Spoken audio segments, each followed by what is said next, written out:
Okay, I'm sorry, I have to stop this this polemics. In the polemics, let's move to our second speaker, Professor Stephen Fraade. He's Professor of History of Judaism at Yale University, and he has published on the history and literature of the late Second Temple, early rabbinic Judaism, and his latest book is Legal Fictions, Studies of Law and Narrative in the Discursive Wars of Ancient Jewish Sectarians and Sages. Thank you. Okay, thank you. I also would like to thank the organizers and facilitators, particularly David and Benny and Gedalia, I don't see, but and the other staff. I'm very grateful for the arrangements and the opportunity to share my thoughts and to learn so much from everyone else. There is a handout, I think it's going around, and I will try to save some time by not reading the text on the handout so you can follow them as I discuss them. Today I wish to pay tribute to Robert Cover by critically engaging one of his essays called Obligation, the Jewish Jurisprudence of the Social Order, first published in 1987. I shall do so by bringing for our close reading pleasure an early rabbinic text of Midrash that is highly relevant to Cover's theme and remarkable for its honesty and prescience, qualities shared with Cover. In his aforementioned essay on obligation, the Hebrew term being mitzvah, which he more broadly understands as, quote, incumbent obligation, end of quote, Cover draws a sharp contrast between Western secular jurisprudence, which is based on individual rights, and Jewish religious jurisprudence, which is based on collective obligations. Thus, for example, in the former, justice is served by fulfilling the rights of individuals to, say, receive affordable medical care, whereas in the latter, it is the obligation of the collective to provide it. Cover argues that each such system of law or legal discourse is founded and sustained by a distinctive narrative or myth. Thus, modern individual rights are rooted in the secular myth or mythos of a social contract, whereas Jewish commandments are rooted in the religious mythos of an all-encompassing divine or Mosaic revelation that enjoins those commandments upon all of Israel, including future generations, standing at Mount Sinai. Here is Cover in his own words. The basic word of Judaism is obligation or mitzvah. It too is intrinsically bound up in a myth, the myth of Sinai, just as the myth of social contract is essentially a myth of autonomy, so the myth of Sinai is essentially a myth of heteronomy. Sinai is a collective, indeed corporate experience. The experience of Sinai is not chosen. The event gives forth the words which are commandments. All law was given at Sinai, and therefore all law is related back to the ultimate heteronymous event in which we are chosen using the passive voice. End of quote. Cover acknowledges that for most of Jewish history, Jews have not exercised the coercive sovereign authority necessary to enforce most of the commandments, understood as having been initially commanded by God through Moses, his prophetic agent. Again, quoting Cover, the Jewish legal system has evolved for the past 1900 years without a state and largely without much in the way of coercive powers to be exercised upon the adherents of the faith. The Jewish legal apparatus had not had the autonomous use of violence at its disposal for 2 millennia, which are indeed, for all practical purposes, the period in which Jewish law as we know it came to be. In a situation in which there is no centralized power and little in the way of coercive violence, it is critical that the mythic center of the law reinforce the bonds of solidarity. Common, mutual, reciprocal obligation is necessary. The myth of divine commandment creates that web. End of quote. According to Cover, even when Jewish law created plenty of space for divergent legal interpretation of rulings, it predicated that polysemy or legal pluralism not on individualism per se, but on the myth of a single divine originary commanding voice. This renders the system of commandments qua commandments, and not simply as good deeds, all the more remarkable for its persistence and relative continuity over thousands of years in the absence of a centralized, politically coercive enforcement of judicial sovereignty. Even so, Cover argues, the system is predicated on its subjects' understanding their obligations as stemming from the collective self-understanding of, passively speaking, being commanded, his words. Cover acknowledges that rights discourse and duties discourse are not impervious to one another, often producing hybrids that belie the secular, that is rights, versus religious, that is commandments, dichotomy. Thus, one can just as easily identify secular systems based on duties discourse, for instance, communism, fascism, as one can justify systems based on rights discourse that are founded on religious principles or myths, for instance, the U.S. Declaration of Independence. As Cover indicates, this is not simply a function of modernity, to quote, "Now, just as the social contract theories generated Hobbes and others who bore a monstrous and powerful collective engine from the myth of individualism, so the Sinaitic myth has given rise to counter-myths and accounts which stress human autonomy.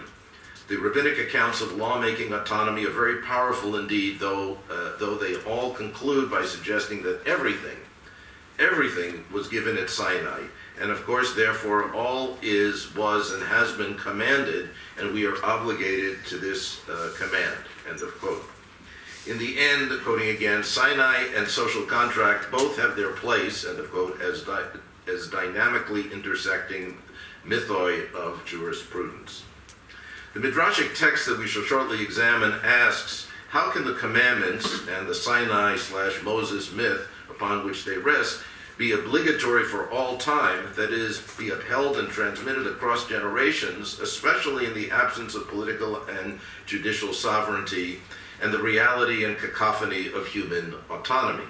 As we shall see, the Midrash is a beautiful example of an ancient rabbinic text that reads a counter-myth, quote, using Cover's term, of legal autonomy into the heteronomy of Scripture.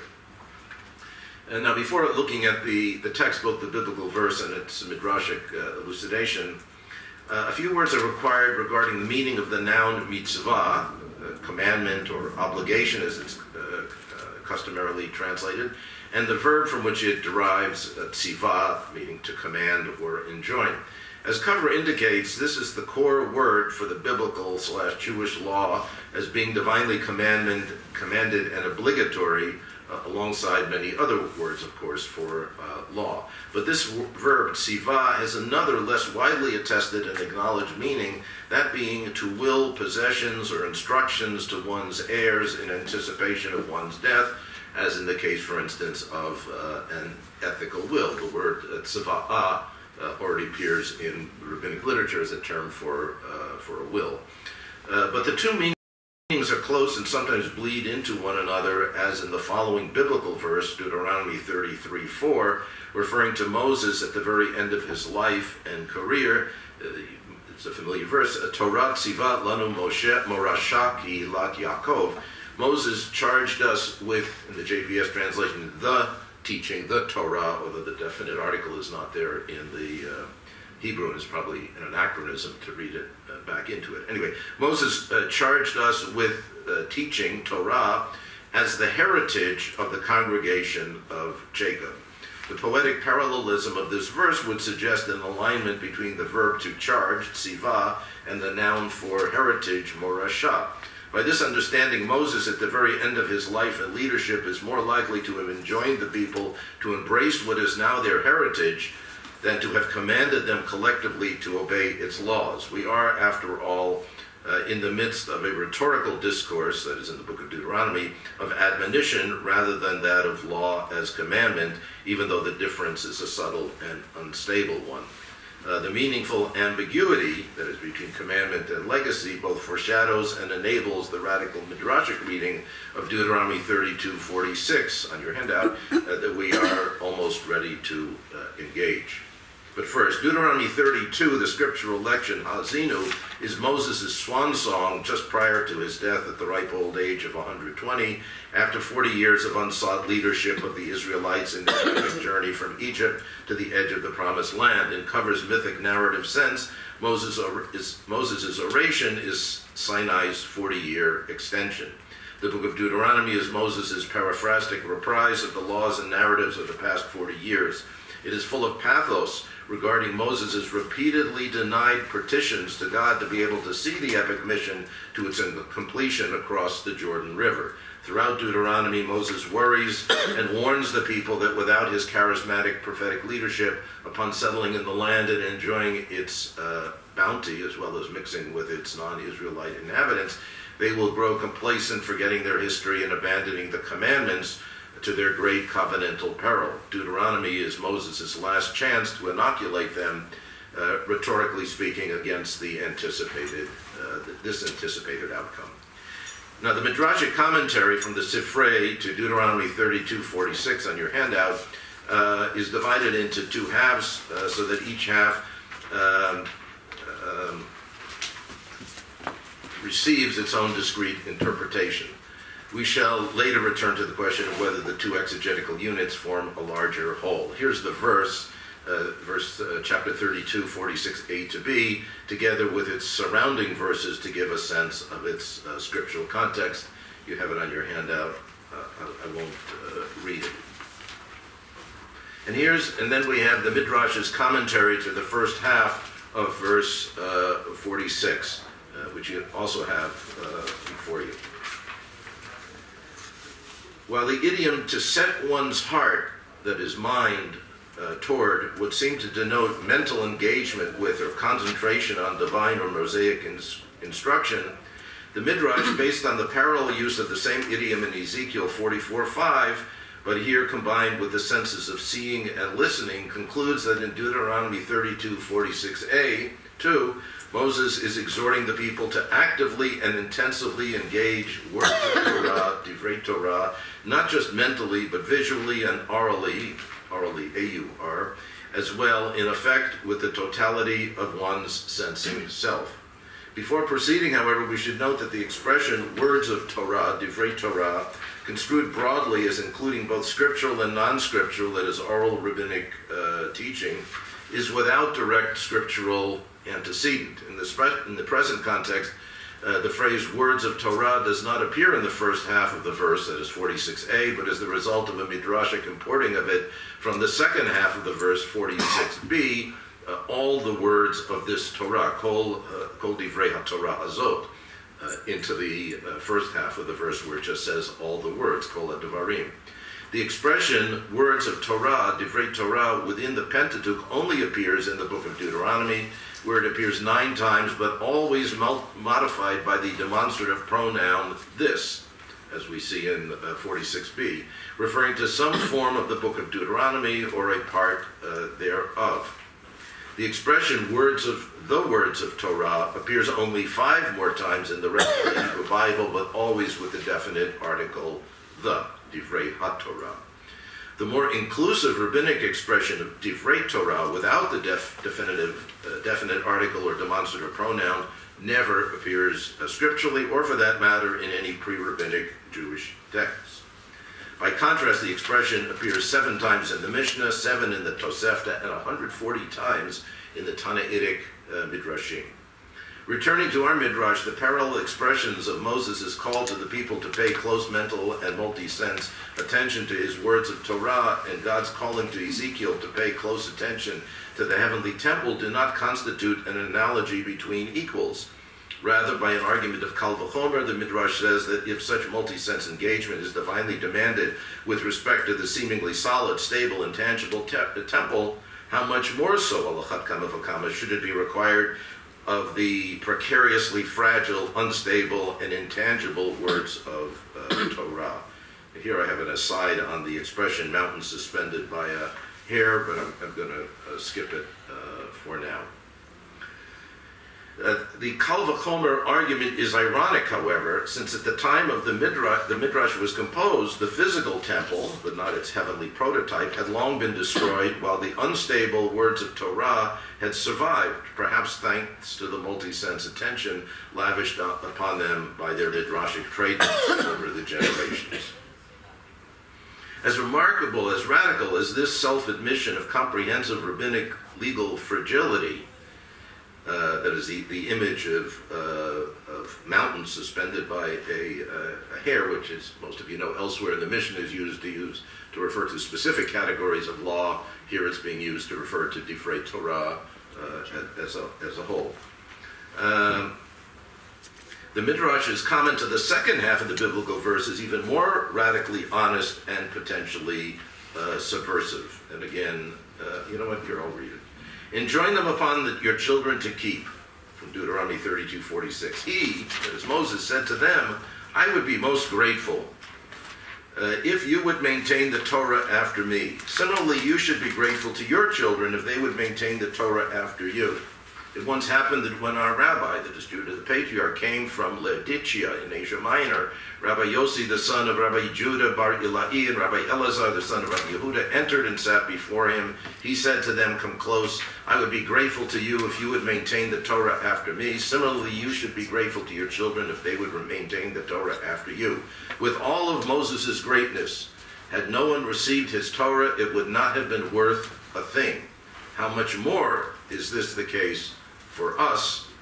Therefore it says, enjoin them upon your, meaning our, children to keep. In order to understand this midrash, it is first necessary to recognize an aspect of the biblical verse that might at first have gone unnoticed. We might have expected Moses to enjoin the immediate audience, his immediate audience, to observe the commandments once they had crossed over the Jordan River and entered the land, but without any longer the advantage of his charismatic prophetic teaching and leadership. However, the biblical verse has Moses enjoin rather his audience to command their children to observe all of the Torah's commandments, presumably in perpetuity, as would seem to be implied by the meaning of verse 47. According to Deuteronomy, Moses' public role as commander and teacher-in-chief, then, is not transmitted so much to future national leaders, we might think of Joshua or Ezra, as to the succession of parents and future parents in the private setting of the family or home. Turning to the Midrashic comment to the second half of the verse, it paraphrases Moses' speech to the people in strikingly altered form and emotional tone. No longer is Moses the authority figure who commands obedience to all the words of this teaching, but a suppliant who implores the people not only to maintain themselves the words of Torah after his impending death, but to beseech their children to do the same. Subtle as the change is, the verb lishmor, to observe, in the biblical text, is replaced by likayem, to maintain, which rabbinically denotes as well study and memorization in the Midrash. Impotent, as it were, any longer to command, Moses must employ moral persuasion in the hope that the people will maintain the words of Torah so as to be able to transmit them to the next generation, and for it implicitly at least to do the same in turn in perpetuity. As if to signal that from the advantage of hindsight that Moses and the successive generations of Israelites succeeded in so fulfilling and transmitting the Torah laws, we are suddenly transported forward in time approximately 1,400 years to the study, as it were, of Rabbi Judah the Patriarch, who, as purported editor of the Mishnah, the earliest and most consequential digest of rabbinic Torah law, might be and is thought of as a latter-day Moses as lawgiver. Rabbi Judah the Patriarch, we may infer, is either toward the end of his life or anticipating it. He says, after me. He, we are told, has just returned from a mission of some sort to Laodicea on the Lycus, a Hellenized Roman provincial city in Asia Minor, with a substantial Jewish and Christian population. From the story, we do not know what Rabbi Judah the Patriarch experienced there, but it would seem to have caused him to worry about the present and future state of Judaism in a heavily Hellenized environment. Inviting his two students to come close thereby indicating perhaps intimacy, but also urgency, he says to them in the words of the Midrash exactly what Moses said to the people at the end of his life some 1,400 years earlier. In this context, children could mean biological offspring or students, intellectual offspring, or both. The pathos here is similar to that of Moses in his waning days. With all the learning and authority that Rabbi Judah the Patriarch commands, he cannot command or coerce his students, but only implore them to fulfill and transmit what he has imparted to them and their children or students, and so on. The absolute identity of the Midrashic words of Moses to those of Rabbi Judah the Patriarch and the similarity of their situations may lead us to overlook a fundamental difference between them. Moses is publicly addressing the whole Israelite people, while Judah the Patriarch is privately and intimately addressing two of his students. There being two allows Rabbi Judah the Patriarch to employ the same second person plural forms as does Moses. There is a shift from a great leader publicly enjoining the corporate Israel to a later great teacher who does so privately to two individuals and their children or students by way of them. Thus, Moses' message and role as midrashically construed, has become more individualized and intimatized with time, as presumably it has become for the we of the Midrash's audience, free now as autonomous individuals to be moved or not to compliance by the rhetoric of mitzvah as legacy and also of free choice. Both Moses and Rabbi Judah the Patriarch seek not just immediate observance of the commandments, but long-term maintenance of the words of Torah. The full pathos of Moses' words, and by extension those of Rabbi Judah the Patriarch, is indicated in the concluding sentence of the Midrashic commentary.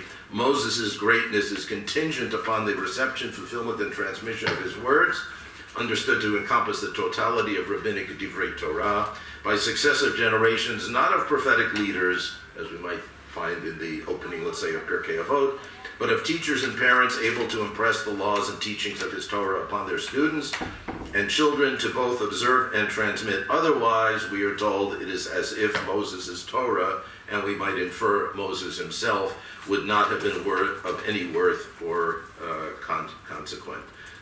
The Midrash makes one final gigantic temporal leap, as it were, this time to the present of the text's auditors, with another argument of Kal V'chomer.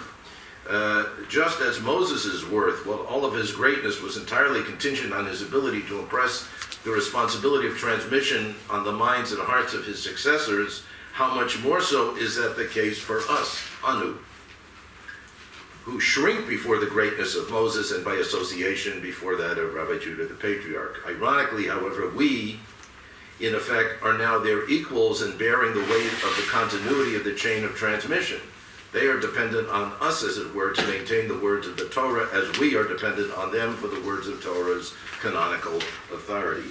Our inclusion as the latest link in this chain is midrashically affected by the biblical verses reference in 46a to this day, as if signaling the long durée of the perpetual presence in which every successive day, including our own, is this day. In conclusion, let me first address the question of whether the two halves of the Midrash constitute a whole greater than the sum of its parts, even as each can stand perfectly well on its own. Both halves are honest yet radical in emphasizing the precariously fragile, unstable nature of words of Torah. The first does so by comparing them to mountains suspended by a hair, referring either to their tenuous scriptural warrants, as in the parallel of Mishnah Chagiga 1:8, or to the tenuous tasks of their retention and transmission through memorization, at any moment liable to be severed from their roots or hairline suspension.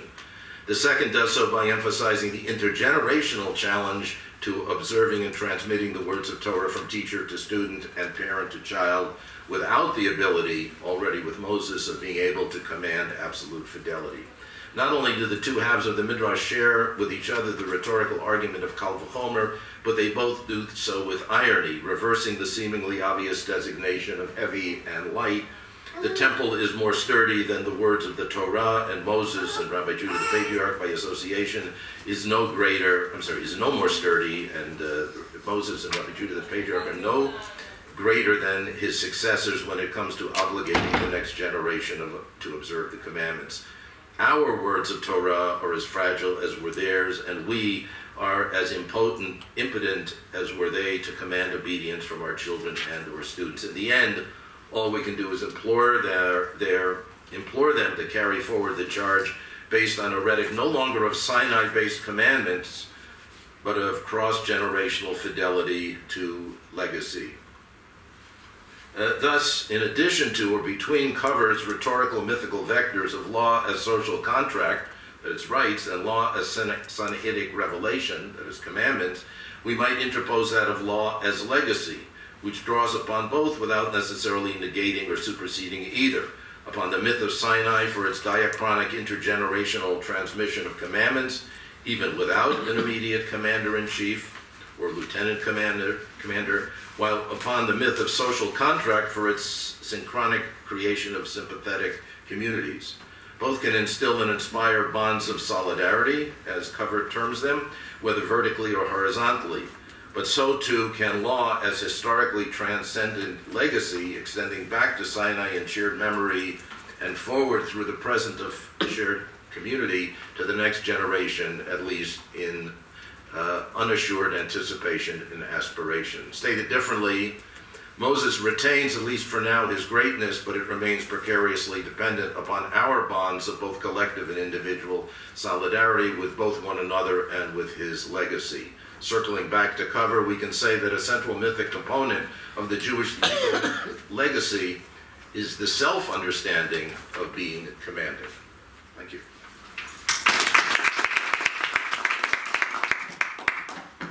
Thank you very much, Professor Fraade. We have 5 minutes left for questions.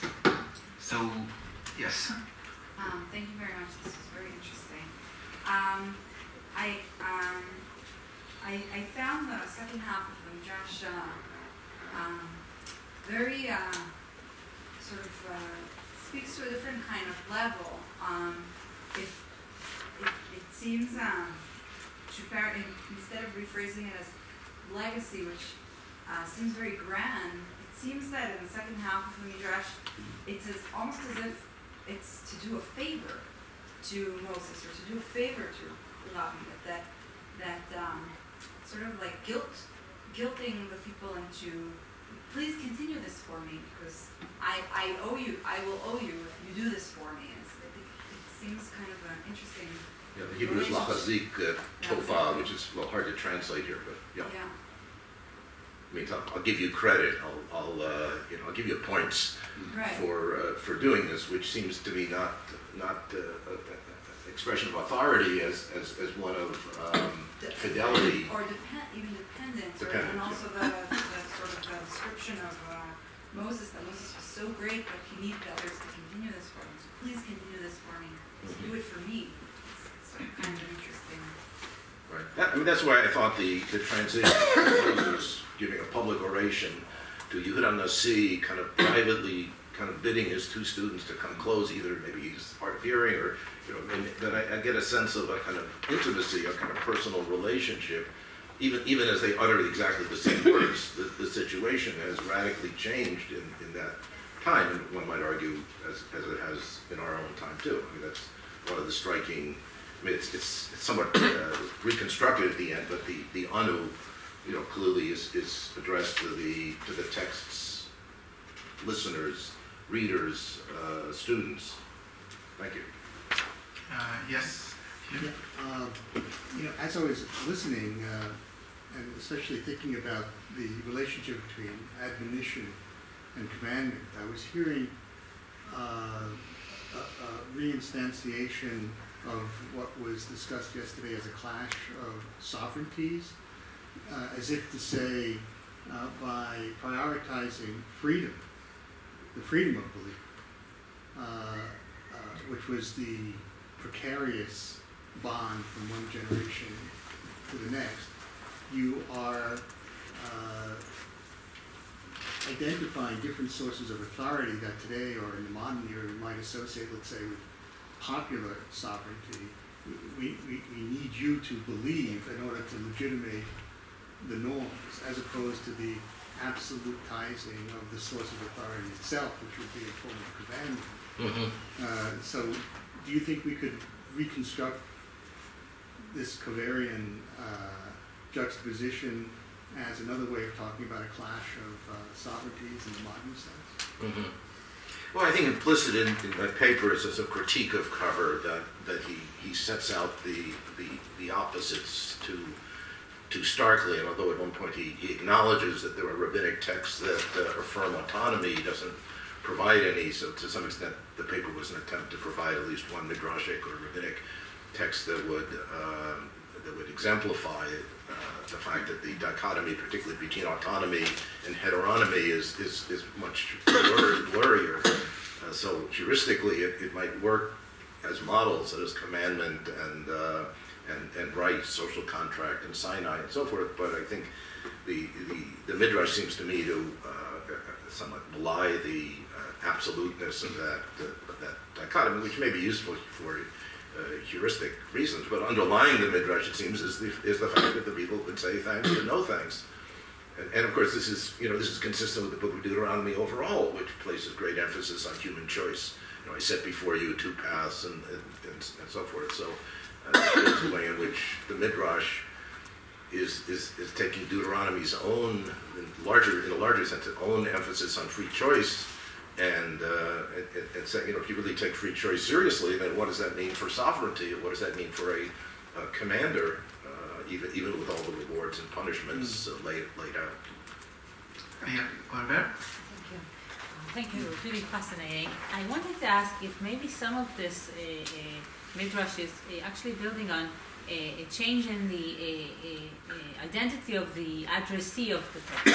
Meaning, the biblical text talks to the people of Israel, and verse 47, when he says, it's a good thing for you to preserve it, also to give it to your children, because you will survive on the land that you're going to. Meaning, he speaks to all generations. He not only speaks to this current generation that will have children and want him to transmit the Torah to the next generation, but he speaks to all generations, to Israel in general.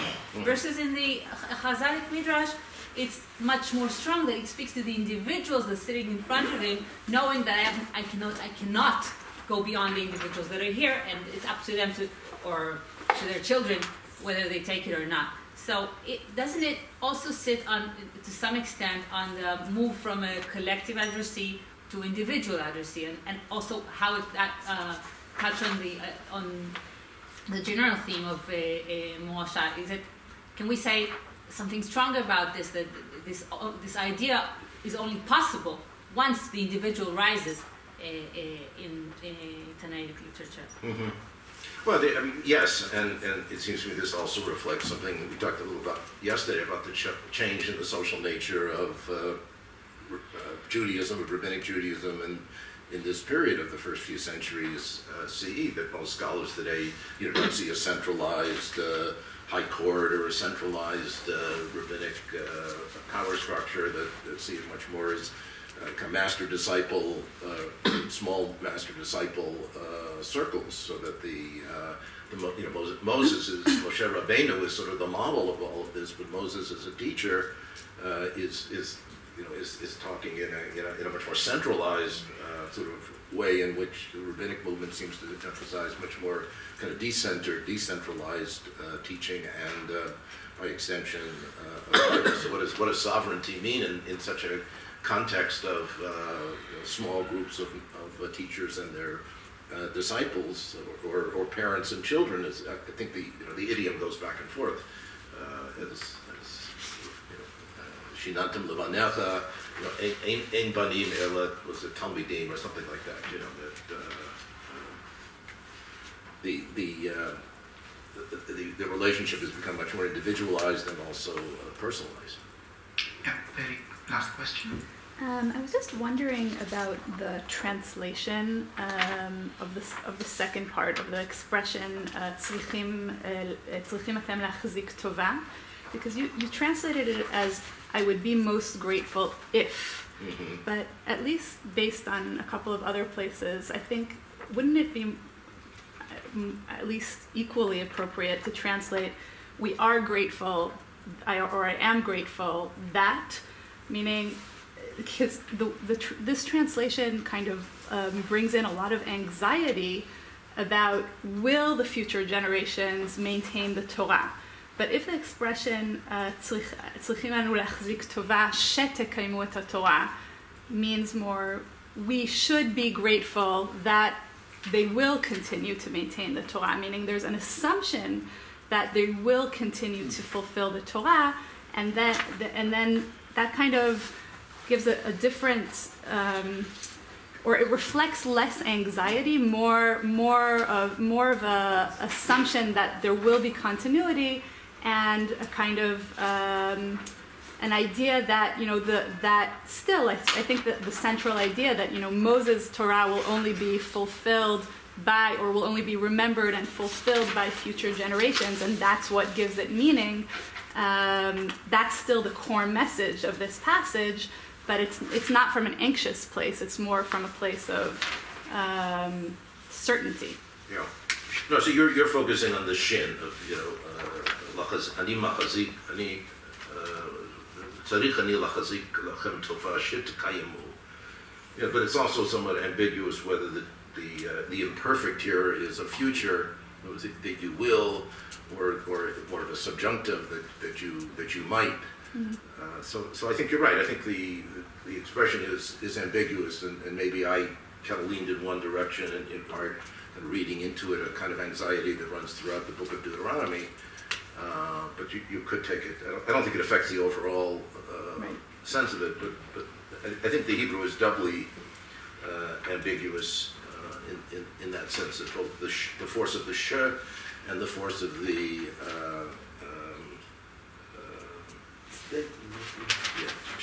tekayamu. Is it future, or is it more subjunctive?